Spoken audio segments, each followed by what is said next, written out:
అందరూ ఓటర్స్ కూడా 7 గంటలకే పోలింగ్ స్టేషన్కి వచ్చారు.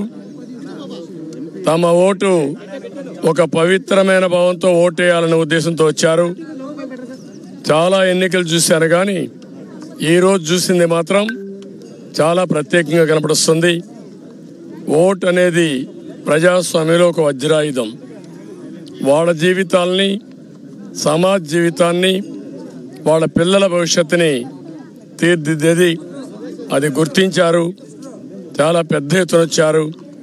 రాష్ట్రం అంతా కూడా ఒకటే కోరుతున్నా, ఓటు మీ హక్కు. ఓటు మీ జీవితాలను మారుస్తుంది. అదే మాదిరిగా మీ భవిష్యత్తును మారుస్తుంది. మీ పిల్లలే కాకుండా మీ భావితరాల పిల్లలకు కూడా పునాదులు ఇస్తుంది. దయచేసి బాధ్యతగా ప్రతి ఒక్కరూ రావాలి, ఓటు వేసుకోవాలి, ఓటు వేయాలి.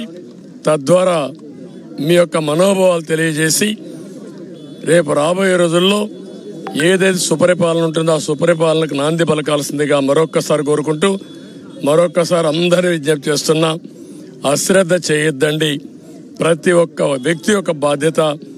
ఎక్కడో అమెరికా నుంచి, హైదరాబాద్ నుంచి, లేకుంటే బాంబే నుంచి, వివిధ నగరాల నుంచి, బెంగళూరు నుంచి, చెన్నై నుంచి, అనేక నగరాల నుంచి వాళ్లే డబ్బులు ఖర్చు పెట్టుకుని అభ్యర్థులు తెలియకపోయినా ఒక పార్టీ విధానాలతో వాళ్ళు ముందుకు వచ్చే పరిస్థితికి వచ్చారు. కొంతమంది అయితే పేదవాళ్ళు, కూరగాయలు వ్యాపారం చేసుకునే వాళ్ళు, ఇక్కడ లేకుండా ఎక్కడో ఉంటే సొంత ఖర్చులు పెట్టుకొని, క్యారియర్ పెట్టుకొని నేరుగా వచ్చి వాళ్ళ గ్రామంలో ఓటేసుకునే పరిస్థితికి వచ్చారు. ఇది నా జీవితంలో ఎప్పుడు చూడలా. ఇది నిజమైన ప్రజాస్వామ్యం.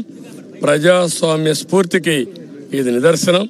అందరినీ మరొక్కసారి అప్పీల్ చేస్తున్నా, ప్రతి ఒక్కరూ రండి, మీ ఓటు హక్కును ఉపయోగించుకోండి.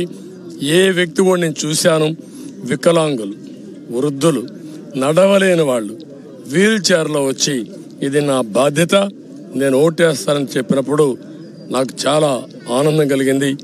ఒళ్ళంతా పులకరించే పరిస్థితి వచ్చింది. ఇది వినూత్నమైన అనుభవం. అందరికీ మరొక్కసారి అభినందనలు.